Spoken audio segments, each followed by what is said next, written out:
Guys, thank you so much for joining us for our programming preview of the 52nd Nashville Film Festival. We're so happy to be able to let you know about our favorite picks, our programming strategies, introduce ourselves. I know several of you might have not, had the chance to speak to us or meet us before, so we're very excited to be here and chat with you guys. I'm Lauren Ponto. I'm the director of programming at the Nashville Film Festival. And I'm delighted to be here with my programming team, who they are all just incredibly amazing, and I enjoy working with each and every one of them. I think that their taste in film and their curatorial styles are all very different and unique. And so I'm excited for you guys to hear more from them. I'd like to just start off by having you guys introduce yourselves. If you could talk a little bit about your background in film, other festivals that you might have worked at, that would be fantastic. And then also where you're joining us from in the world. So, we're going to start with Robert. Thanks, Lauren. Hi, everybody. My name is Robert Torres. I'm calling in from Los Angeles. This is my third year working at the Nashville Film Festival. I'm shorts programmer, so I do narrative shorts, documentary shorts, animated shorts, and our new category, The Edge, which are experimental shorts. And yeah, I am a full-time programmer. I work at Nashville. I work for Tribeca, Outfest, Palm Springs, sort of all over the place. But I always love coming back to Nashville, and it's such a great team here. So thank you for having me. Thanks so much, Robert. Let's pop over to Aiden. Hey, how's it going? I'm Aiden. This is also my third year working at the Nashville Film Festival. And I program the VR section, and there are many different genres. It's just one section, so many different genres within that section, and I'll definitely talk more about all those different genres and the program this year when we get to that. I'm from New York, lived in Nashville for a long time, and now I'm calling from New York. Great, thanks. Let's pop over to Nat. Sorry, I'm a Zoom newbie. I forgot to unmute. Hi, my name is Nat. I run the Tennessee First program. I first came to Nashville in 2010 as a jury member, and then I brought a feature that I produced in 2012 where we played and won a couple awards here. And I've been on the jury a few more times since then. This will be my 10th year at the Nashville Film Festival, and I think maybe my 5th programming the Tennessee First competition. I'm actually from Chicago. Yeah, there you go. Thanks. And Jennifer. Hey everybody, my name is Jennifer Bonnier, and I am the Graveyard Shift programmer this year. This is actually my first year getting to be a programmer with NAF, so I'm just so excited to be a part of the team. I've gotten to be a member of a jury in years past, but this is, like I said, my first time actually getting to be a part of the programming team. So my history is kind of in the main world of film. I was a producer and still am at Five Stone Studios. I also run the Nashville 48-Hour Film Project and have been doing that for 5 years now. And that's actually how I got to meet Lauren. So just so excited to be here and be a part of this. Thanks, Jennifer. And then I'll just introduce myself for those who don't know me. My name is Lauren. As I said, I'm the director of programming at the Nashville Film Festival. I have been at the Nashville Film Festival I've been in Nashville for 2.5 years, but this will be my 3rd festival. It has been quite an interesting journey with COVID kind of popping in during my 2nd and 3rd year, but I'm so excited and just really happy with the way the festivals have turned out over the last 2.5 years and where the feature film festivals are going. I previously was the education director at the Chicago International Film Festival, which is where I'm from. So been doing the festival thing for a while, and yeah, I'm so excited to present what we have this year in Nashville. So yeah, I want to dig into programming, and we'll get to everyone's like picks and their gems that we've had programmed from this year and the things that we don't want our audiences to miss. But first, I'd kind of like everyone to talk about what is most important to you when you're starting off a programming season, and kind of more specifically under that, what are you looking for, thematically when you begin programming for a season? Because as many of you might know, and or many of you maybe don't know, it is an overwhelming pool of films that we're presented with. We have both of our entries, and then we also have the films that we want to seek out and are playing at other festivals. So just in general, across the board, I kind of like everyone to speak to, their programming strategy and what makes films stick out more than others for you. And we'll kind of go in that same order. So we'll start with Robert. Yeah, so it's an interesting question doing shorts, because I feel like, really outside of film festivals, unless you seek them out online, there isn't really an avenue to sort of regularly see shorts, for a sort of everyday person. So that's what I really love about festivals, is that we really showcase short films in that way. And, for a festival like Nashville, I really, when I'm starting to dig into the program, what I really like to do is sort of cull things that have been very popular and very successful on the big stages, your Cannes, your Sundance, your South by Southwest, and really make sure that everyone in Nashville is sort of privy to those works, while also, sort of bringing in some things that are maybe a little more idiosyncratic, that are a little bit under the radar. In terms of a programming style, it's so right, Lauren, that you will watch just like an ungodly amount of films. I mean, I think for like our narrative shorts alone, it was almost 2,500, 2,500 short films alone. That's hours and hours and hours. And after a while, things will start to blend together. You'll notice a lot of similarities, a lot of trends. And so the things that stand out are the things that tend to come from a very specific point of view, got a really original, sort of aesthetic approach, and you can just tell that it really sort of comes from the filmmaker's heart. There's a Guillermo del Toro quote that I really love, and I always think about this, and I always say this to filmmakers, that he says, "Don't make the film you think you need to make the film that needs you in order to be made."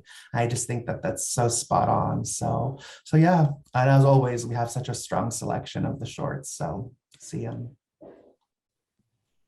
Thank you. And that quote is absolutely right. And I think we can all kind of agree with that as far as our programming approaches. Really quick before we move on to Aiden, I want to introduce Brandon, or I'll let you introduce yourself. This is Brandon, so take it away. Hi, everybody. I'm Brandon Harrison, programmer at large. It's been a pleasure to help Lauren and the team pull together an awesome slate of films this year, and it's been a joy. I don't want to belabor in part of my tardiness, everyone, but sometimes you're just running your best to get onto your calls as quick as possible. And I'm really glad to be here. I'm glad to be a part of the festival this year. We have some awesome films. I'm really excited to bring to the festival, to sort of flesh out what we're going to be doing with both the music docs and the docs at large. So I'm excited, and I guess we can go to Aiden. Happy to be here. Thanks. Thanks, Brandon. So a couple different selection criteria for VR. VR is a little bit of a weird section because the medium is so new that it's not just like the analogy that's useful is that VR is sort of in the 1920s when it comes to the grammar of VR and how to tell a story in VR. And so you're sort of looking for effective edits, effective uses of cinematography. I mean, obviously you're doing this in film as well, but the film medium is so much more mature that you're more so focusing on like just good story, good character, certain perspectives, different genres and stuff like that.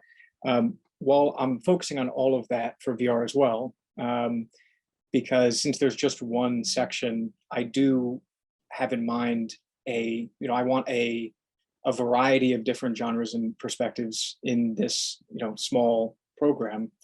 I don't just want, the trippy 2001 Stargate sequence that sort of blows people's minds. I don't want all 7 of those to be that experience. I want different things. But something that's pretty special about the VR section is that I do look for things that I think are innovative in establishing the grammar of VR storytelling.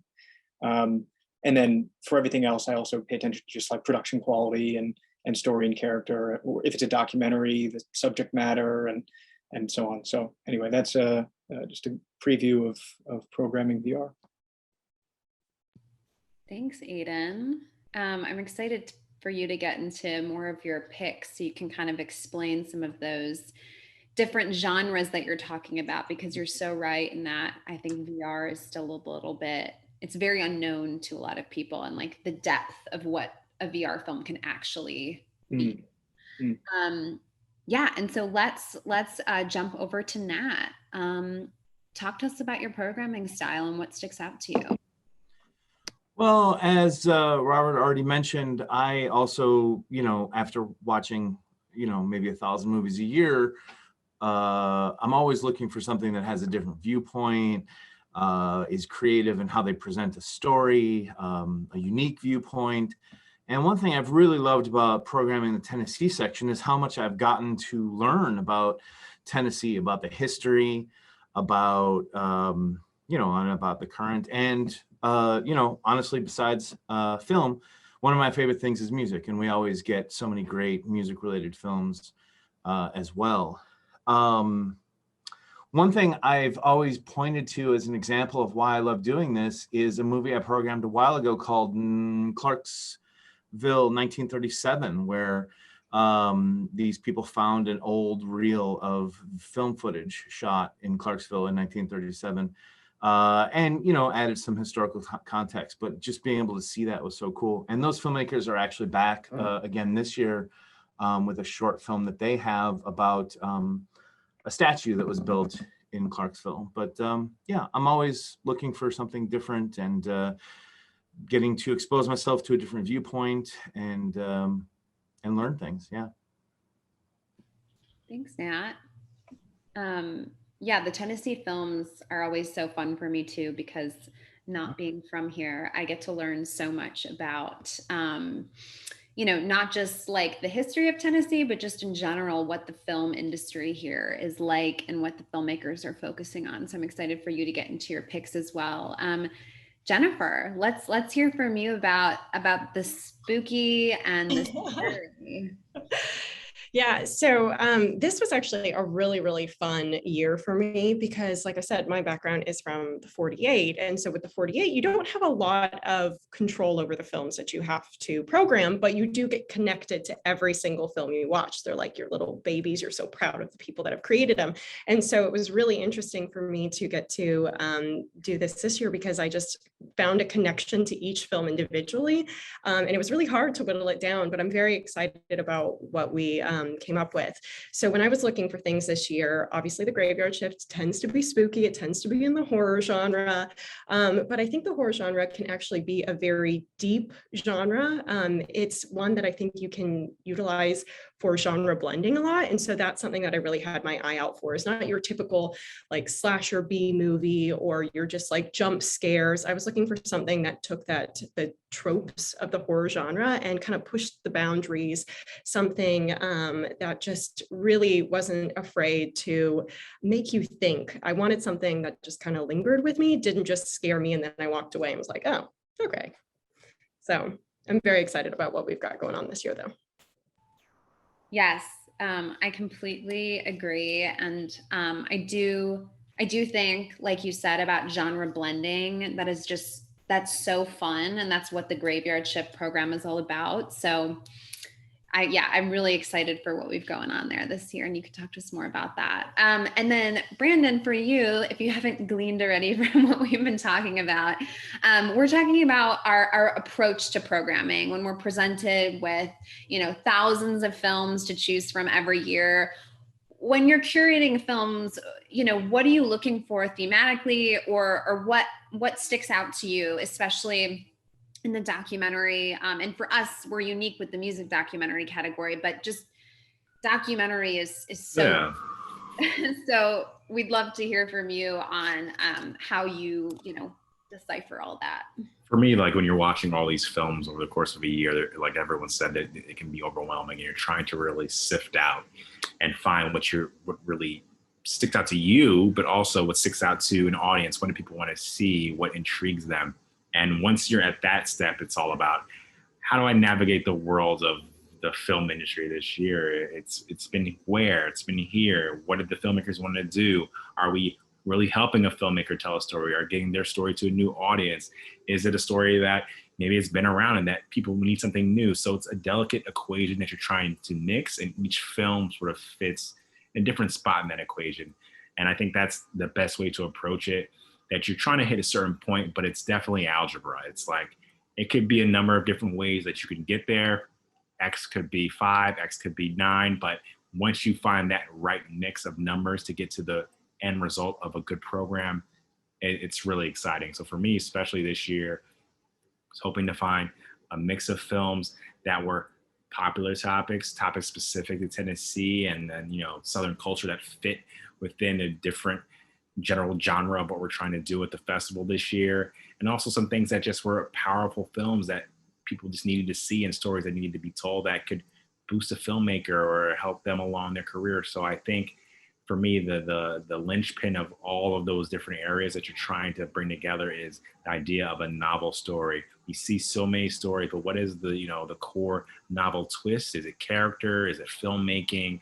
Is it amazing access? Is it archival we've never seen before? And I think that what we've all managed to do is to pull those together in a way that, it fits the equation of what we need here for 2021. So I think between some of the bigger names that we'll be able to get in the documentary side, some of the stronger stories that you may not have heard of that are powerful and awesome and well made, I think I feel good about what we're going to be showing, both music and just documentary feature this year.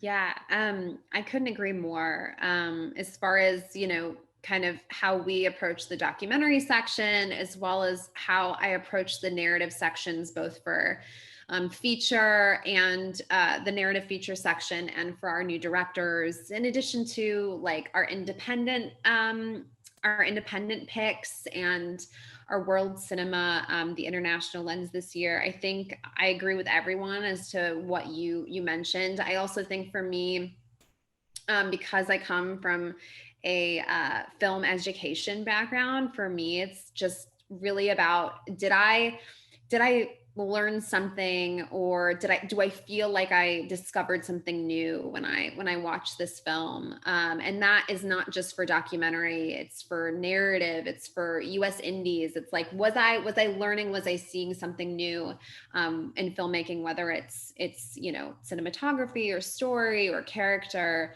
That's really what gets me excited about films. So that's my 2 cents as far as, how I sift through the mountains of films that we get. So yeah, that's great. And now I want everyone to talk about their picks this year. What should our audiences be, looking at, aside from, some of the larger, more obvious names that are also incredibly amazing. We want everyone to see. So we can mention those as well. But I think I want us to introduce our audiences to things that their eyes might not normally go to, or, when buying tickets, both virtually and in person. So Robert, if you don't mind, we'll start with shorts there. Yeah, so shorts are always so interesting because, by and large, you really don't know what you're getting into, since shorts carry a different profile than feature films do.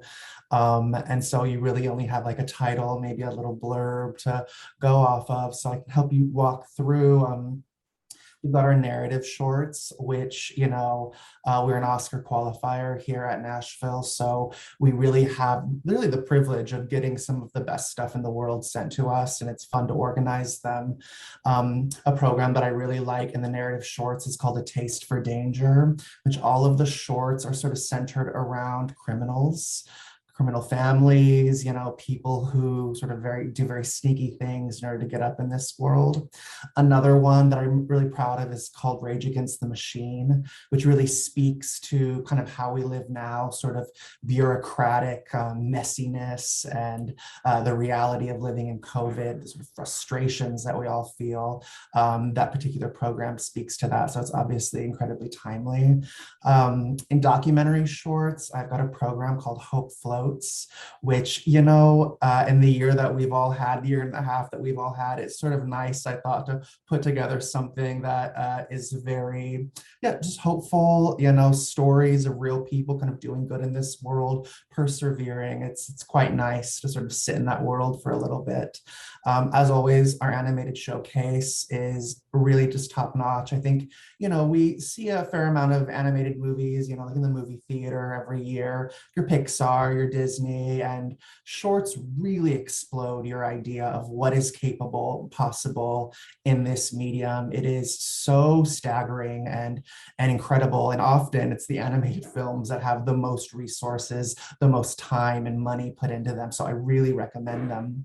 And also, you know, I'd be remiss if I didn't mention, if you've got a sort of bolder palette, to try out our new category this year called The Edge, which is our sort of rebranding of the experimental sidebar that we have at the festival. We really tried to sort of present experimental cinema in this sort of guise that it is really for everybody, which I do believe it is.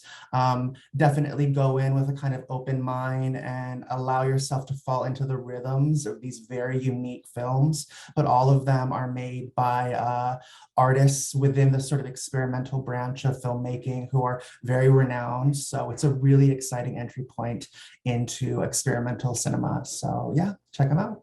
Thank you. Amazing, thank you.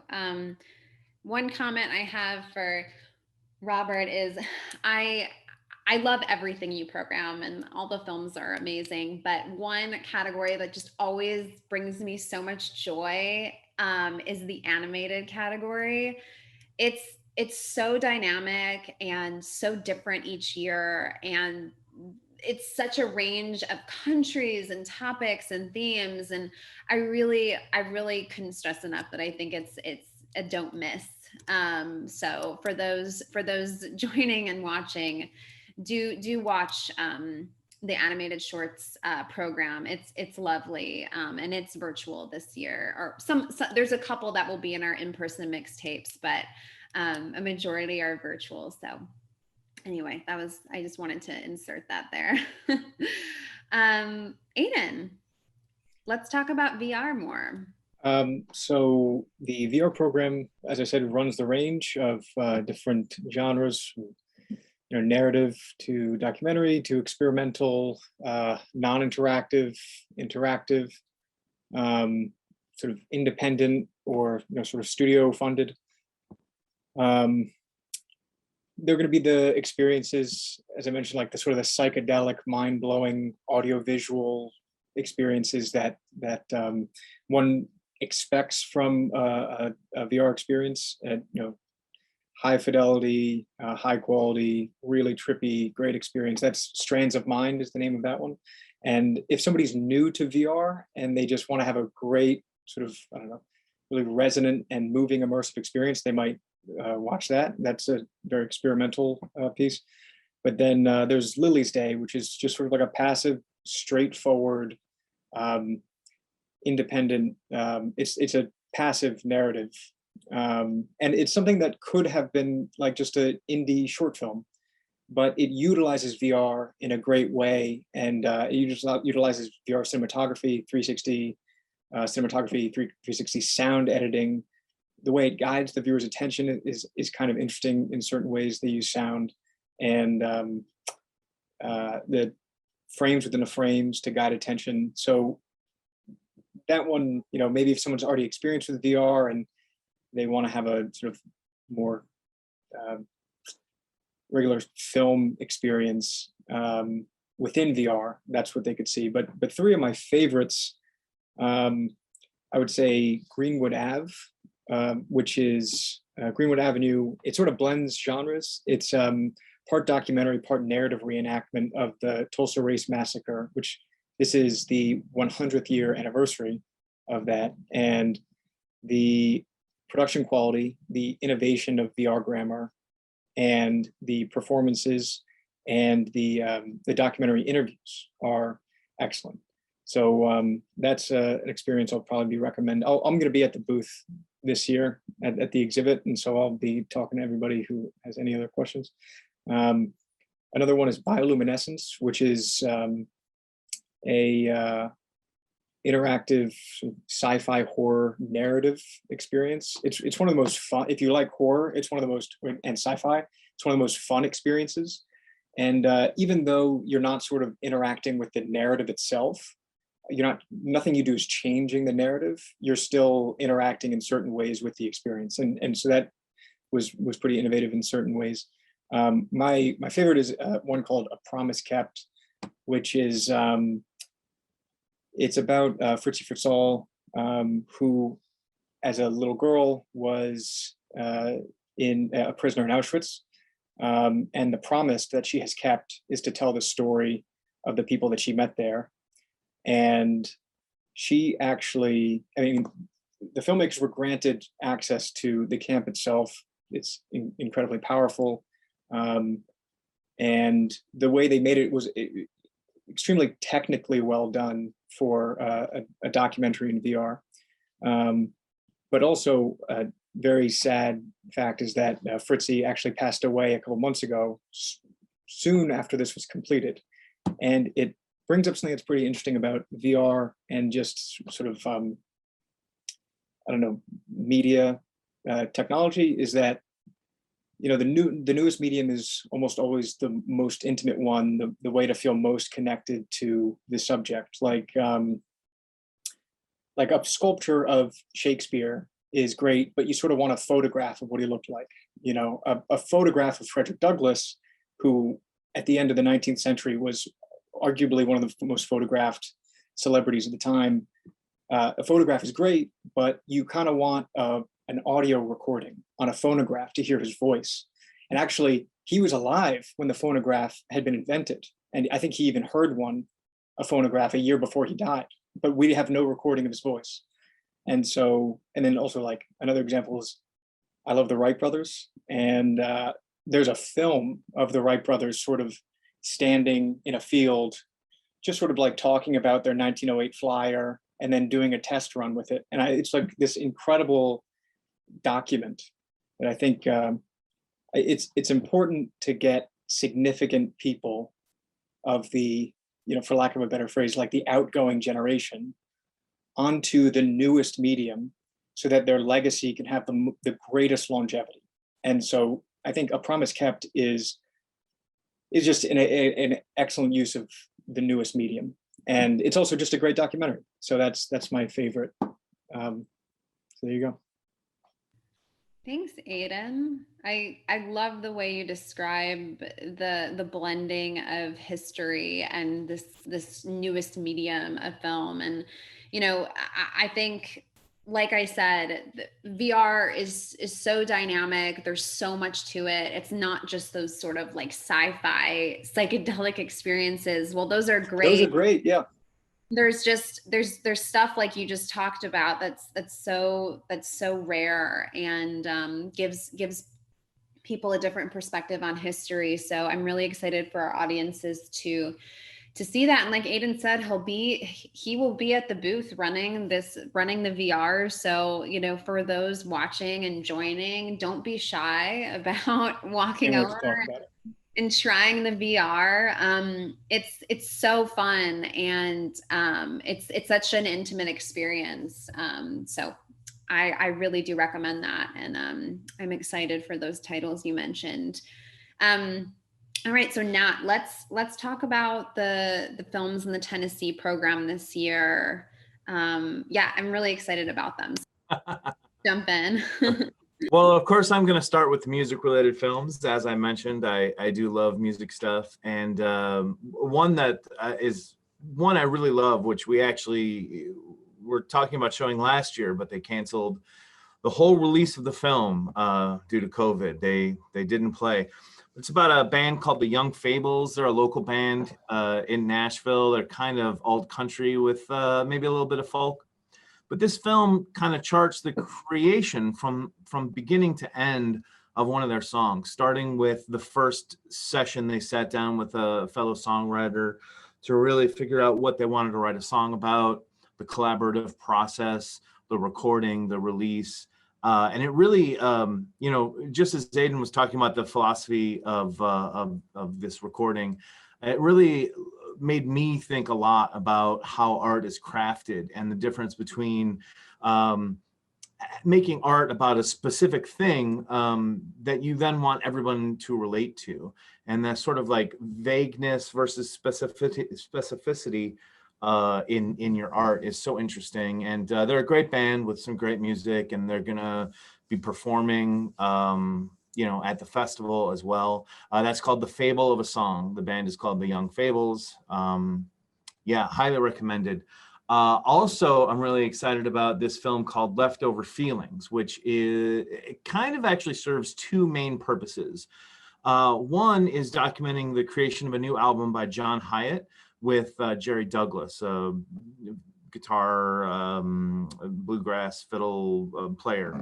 Together, they're recording this song, and it does a lot of digging into the song meanings and their history, but it also serves as a history lesson about RCA Studio B, which is a landmark in Nashville now. It's part of if you go to the Country Music Museum, they take you on a separate tour.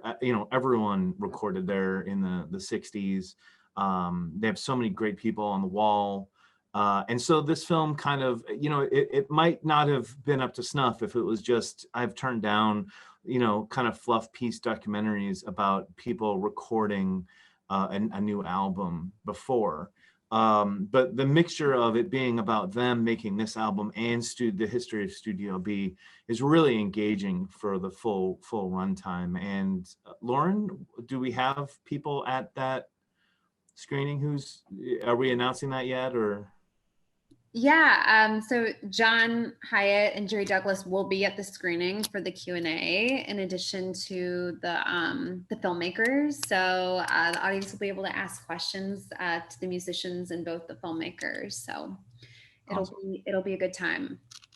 That's great. On the narrative side, we have a film called Faye, which is made by someone I've shown. This is the third feature I've showed from her at Nashville. She has a tendency to do things almost ready for the graveyard shift.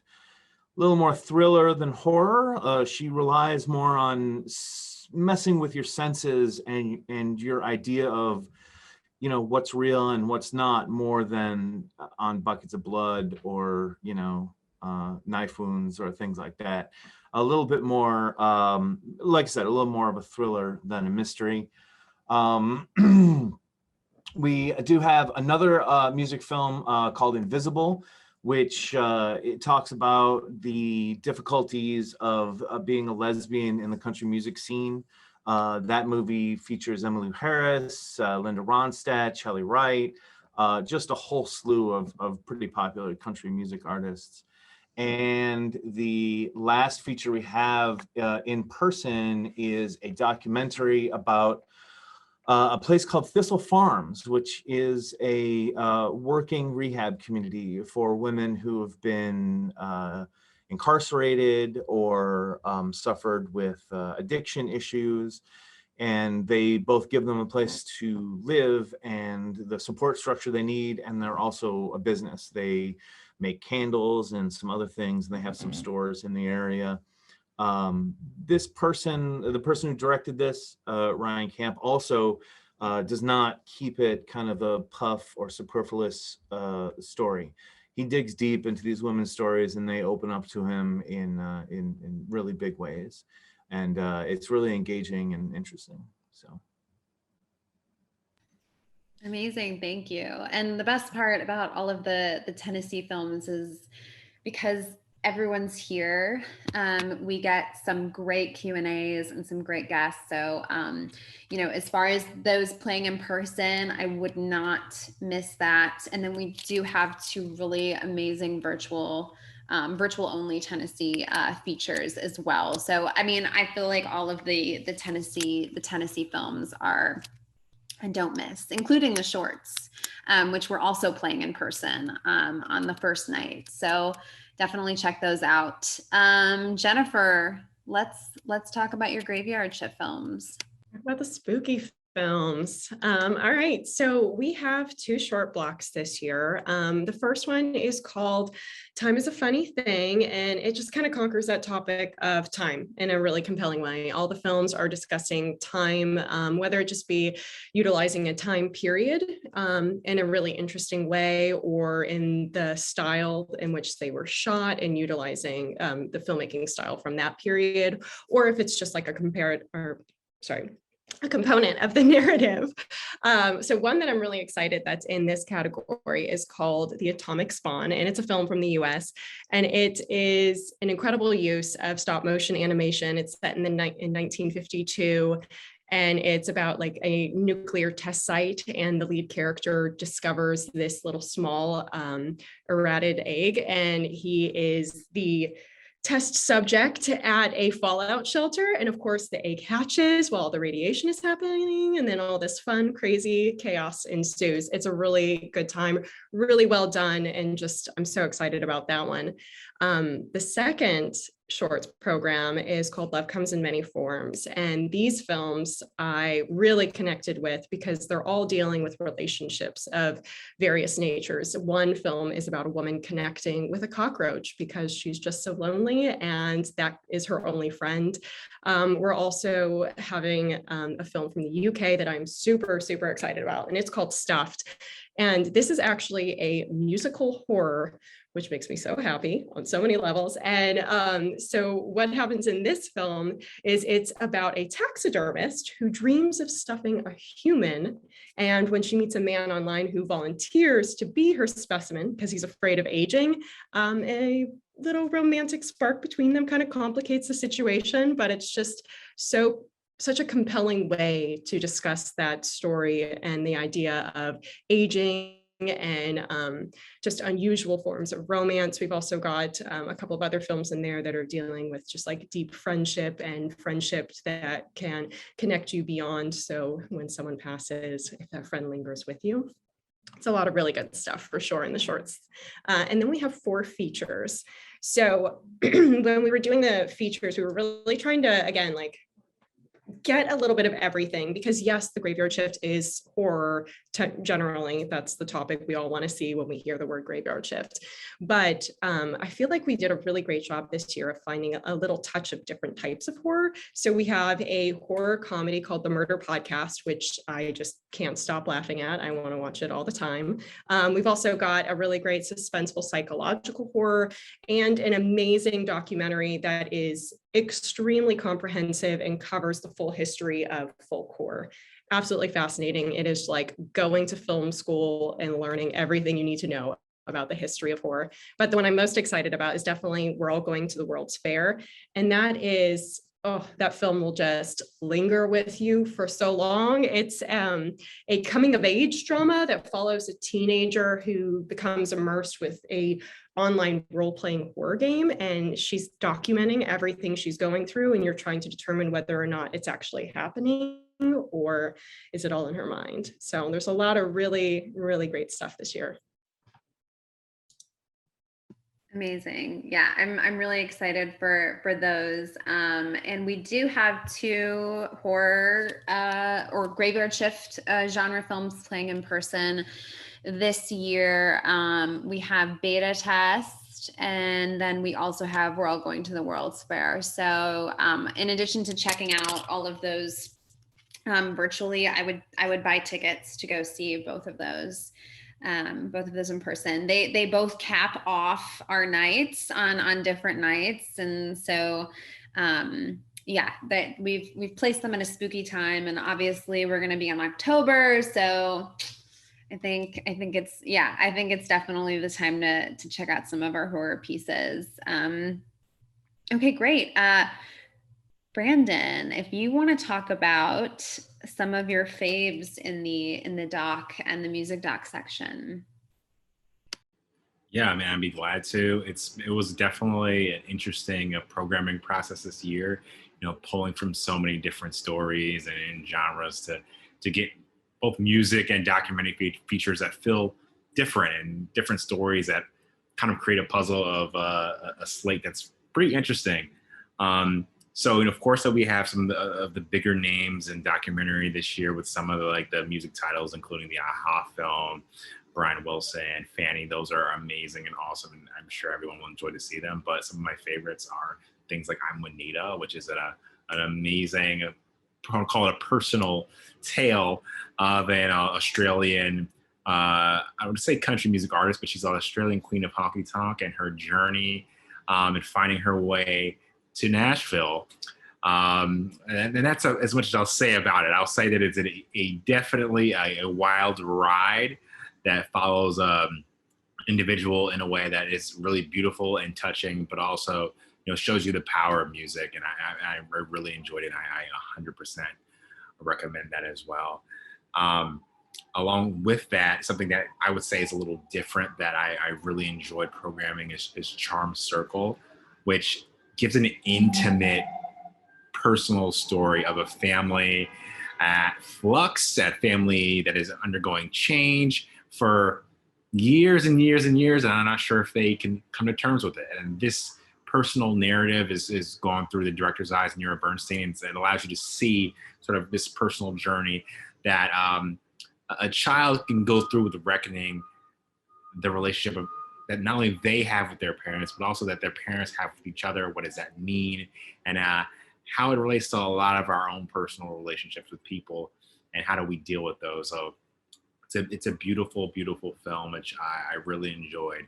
Along with that, in a similar vein, is a Clean Slate, which gives a nice twist on what you would say is this sort of down and out redemption story when we're talking about the last 10, 12 years dealing with drug addiction in this country and what that means. It puts a spin on it by adding an angle about personal friendship and relationships, but also the world of filmmaking in a way that makes it really interesting and novel and fun. And it showcases not only the skill of the director, but what it really means to be a friend with someone. And I think that is a really awesome story that's being told now. Just to, I guess, round it out, we have so many good films. Flea, amazing animated documentary. I think it's really important. We have animated films throughout the programming. To have this animated feature story, currently, considering everything that's going on in the world geopolitically with America and Afghanistan, it's really, really powerful. And I would 100% recommend it. And the art is beautiful.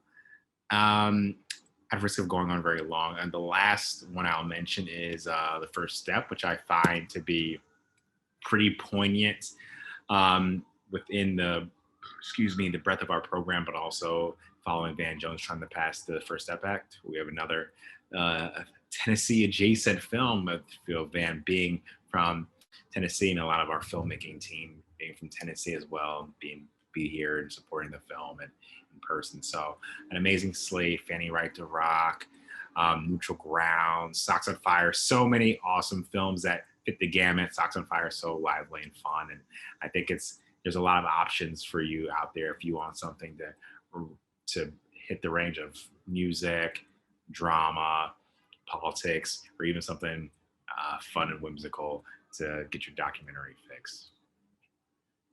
Yeah, I couldn't agree more. And with like Brandon mentioned, a lot of those filmmakers will be here. Nira Bernstein from Charm Circle will be here. That's definitely a conversation you don't want to miss. The filmmakers with The First Step, Neutral Ground, all of these films, they're going to be here for us to ask questions and interact with the work that we just saw. So don't miss any of our music docs and our feature docs. I want to quickly talk about a couple of narrative pieces in addition to our opening and closing night films. Brandon mentioned, but we have the Brian Wilson documentary opening our festival. It documents and sort of, it takes the approach of a music documentary and talking about the history of the Beach Boys and Brian Wilson and how he, is just this amazing singer songwriter. But it's almost like places it in kind of a COVID era way, and that we're with Brian Wilson. We're with the editor of Rolling Stone, Jason Fine, and we're like on this car ride with them as they talk about just memories that he has. It has some great archival footage. I'm really excited for this. Jason Fine, in addition to the director Brent Wilson, will be here on opening night to talk about the film. It's definitely a don't miss film. We also have our closing night, which I'm really excited about. It's a new film from A24 called The Humans. It has a fantastic cast. It stars Beanie Feldstein, Richard Jenkins, Amy Schumer, Stephen Yoon, Jane Hudishell, and it's just it was first. It's by director Stephen Karam, and he is a playwright, and this is his play that was on Broadway, but. We take it into a film setting, and we're really kind of just stuck in this apartment, and we never kind of really know what the next steps are. It kind of blends both narrative, but we're also kind of creeping into maybe the supernatural, but we never really see that. So you're constantly like guessing, what is that creak in the floor? What is that shadow? Richard Jenkins is looking out the window and seeing outside in the courtyard. It's really fantastic, and it's definitely a unique piece of filmmaking. So really excited for that. The director, Stephen Karam, will be joining us at the Belcourt Theater on closing night for that film. So I'm super excited for that. In between, definitely, like Brandon mentioned, Charm Circle is fantastic. 7 Days is another one of our narrative features. I would describe it as kind of a rom-com. And I know that might scare some people, but it's absolutely hilarious and so endearing. About a couple during COVID in Los Angeles, and their parents are putting them on a date in the hopes of an arranged marriage, and just hilarity and comedy ensues from there because they are forced to stay with each other because COVID shuts the city down. So that one's so funny. It's a don't miss. The producer will be here with us to answer questions on that. Also, Queen of Glory is an incredible film. It's in our narrative section. There will be an in-person screening of that. I would recommend checking that out. It's a beautiful piece that takes place in New York about a Ghanaian woman whose mother passes away, and she is just trying to navigate her world of doctors and college and an affair that she's trying to deal with, but also trying to, pay homage and coming to terms with her traditions and her heritage. And it's just beautiful. The cinematography is incredible. We've also got in the virtual section, a US indie. They're all amazing and hilarious and fun. So I would definitely check out the US independent section. Called Adventures in Success. I would kind of say it's a mix between like Wet Hot American Summer and Napoleon Dynamite type humor. It's really fun. It's different. It's about a cult in upstate New York that focuses on the female orgasm, and it's really funny and different. There will be a virtual Q&A for that. The cast is hilarious. I'm excited to talk about just kind of, comedy and the world of improv there. So that'll be a fun one and a don't miss. Clarisola is one of our new directors. I'm obsessed with our new director section. Most of it is virtual, but we do have Clarisola, which just premiered at Cannes, about a woman whose mother suppresses her because of their religious traditions. And it's really interesting. It takes place in Costa Rica. It's beautiful and makes you think. So it'll stick with you.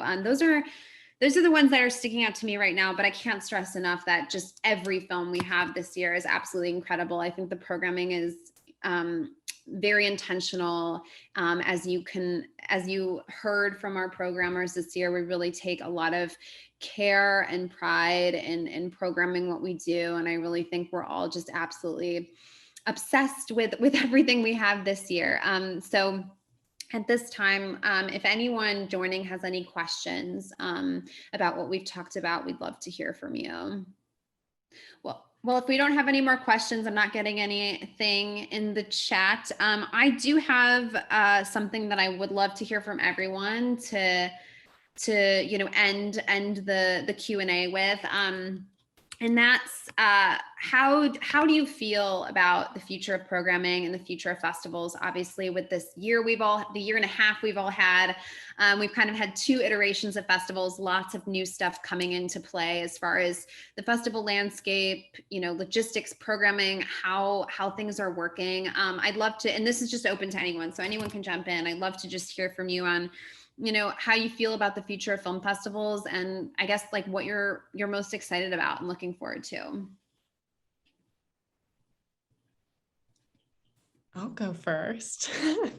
Honestly, I am just so excited that festivals are continuing on. I know that sounds like a really silly thing, but I do think there was a little dark period there where, as a filmmaker, I was submitting to festivals and I was seeing a lot of festivals just get canceled and canceled and canceled and postponed and all of those things. And so I'm just so excited that everyone is coming together and pushing through and saying that no, festivals are a vital part of the film industry, that they are a way for filmmakers to get their films out there in front of important audiences.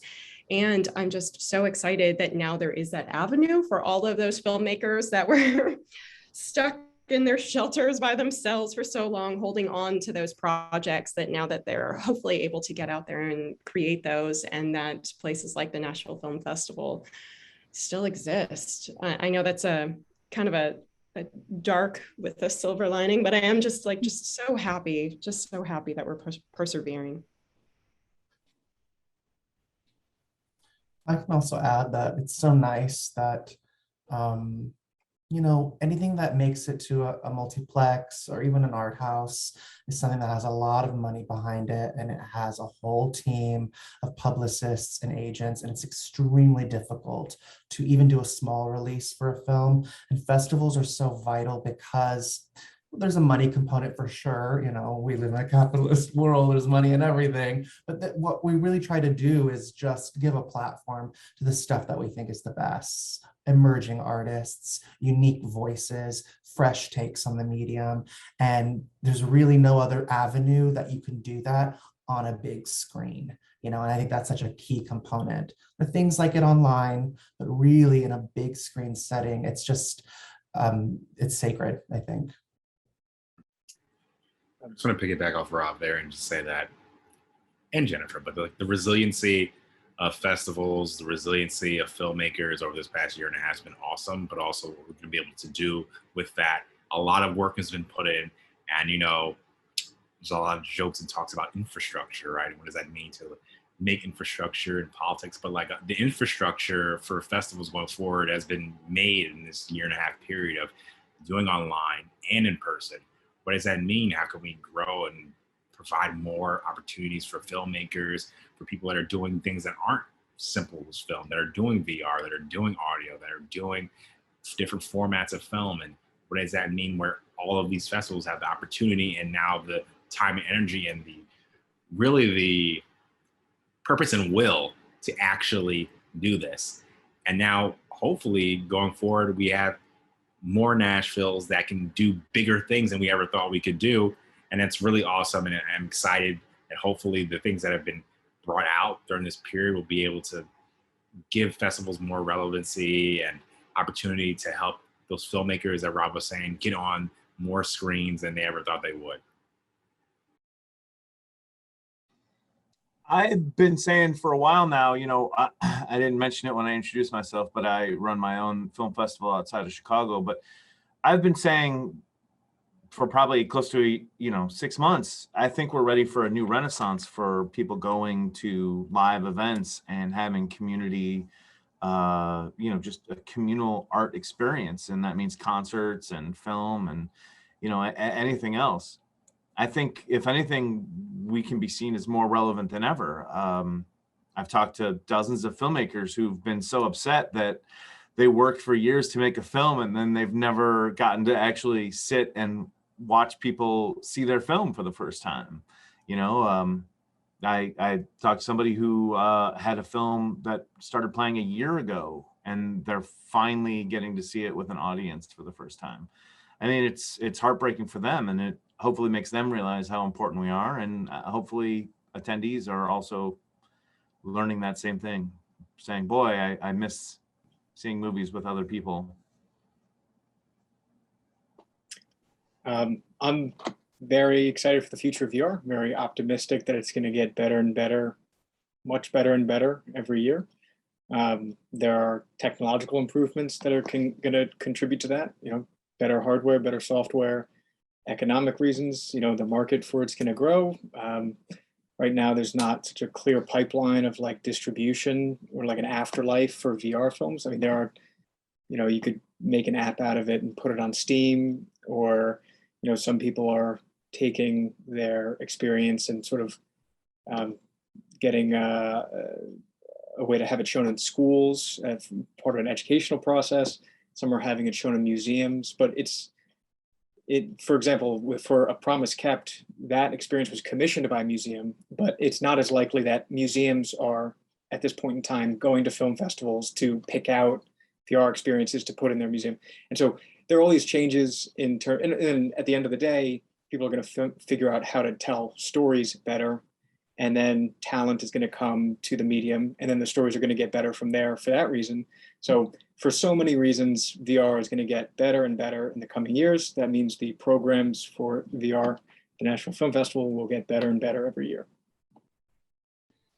Thanks, guys. I echo everything everyone has said, and I am just so, grateful and thankful to our members and our supporters of the Nashville Film Festival to let us be here and do what we do and what we work hard for all year. And I am just so excited to pop into each of the theaters while the films are playing that we've just been keeping secret and are so excited for, and like just seeing everyone's reactions on their faces. I think that's the most gratifying experience for me, and something that I'm looking forward to getting back to again. It's just so wonderful to watch people's faces and hear their reactions to the films that we've been laboring over for so long. And I'm really excited for the future. I think what Nat said about a renaissance, about how people take films in and how we interact with each other is going to be so different. And I'm really thrilled for that. And I'm so excited for all of our filmmakers to come in and us to actually get to have face-to-face conversations again. And then in addition to our virtual, I think it's wonderful that those who are not here in Tennessee can experience all of the films that we have, and hear from the filmmakers that we're doing pre-recorded Q&As with. And I'm just excited for all of it. I really can't pinpoint just one thing, but it's going to be great. And we thank you guys so much for joining us and listening and supporting the Nashville Film Festival. So yeah, with that, have a wonderful night, everyone. And we will see you September 30th through October 6th, in person, online. Get your tickets, explore the schedule. Feel free to reach out to our box office or info at Nashville Film Festival. If you have any questions at all, we are here to answer them. So thank you guys. Have a great night. Thank you. Bye.